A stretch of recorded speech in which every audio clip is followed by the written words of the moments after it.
بسم اللہ الرحمن الرحیم۔ یہ صفحہ نمبر 743 نکال لیں۔ سورۃ تحریم آیت نمبر 6۔ اعوذ باللہ من الشیطان الرجیم، بسم اللہ الرحمن الرحیم۔ یا ایہا الذین آمنوا قوا انفسکم واہلیکم نارا وقودها الناس والحجارۃ علیہا ملائکۃ غلاظ شداد لا یعصون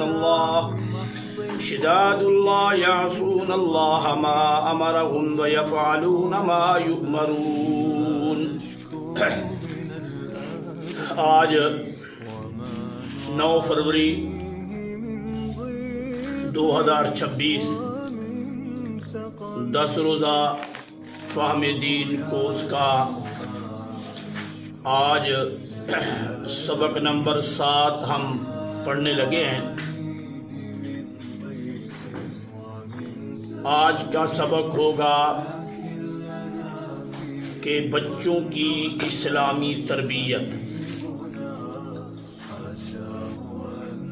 کہ ایک مسلمان باپ اور ایک مسلمان ماں کے لیے بچوں کے بارے میں ان پر کیا ذمہ داری ہے، تو اس حوالے سے آج انشاءاللہ قرآن و حدیث کی روشنی میں ہم اپنی ذمہ داریوں کو جانیں گے اور پھر دعا کرتے ہیں کہ اللہ ہمیں ان ذمہ داریوں کو نبھانے کی توفیق عطا فرمائے۔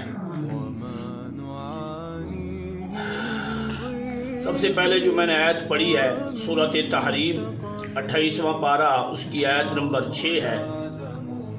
اس آیت مبارکہ میں اللہ نے ایمان والوں کو ان کی ایک اہم ذمہ داری سے آگاہ فرمایا ہے کہ ایمان والو، صرف تمہاری یہ ذمہ داری نہیں کہ تم صرف آپ ہی آگ سے، دوزخ سے بچنے کی فکر کرو، کوشش کرو، بلکہ تمہاری ذمہ داریوں میں سے ایک ذمہ داری یہ بھی ہے کہ تمہارے جو اہل و عیال ہیں، بیوی بچے ہیں، ان کی بھی تم نے فکر کرنی ہے، ان کو بھی دوزخ کی عذاب سے بچانے کی کوشش کرنی ہے۔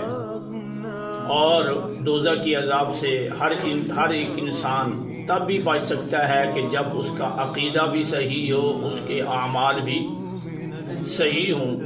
تو جب اہل و عیال کو بھی آگ سے بچانے کی فکر کرنی ہے تو گویا اہل و عیال میں بچے بھی ہیں، تو بچوں کی اس طرح تربیت کرو، اس طرح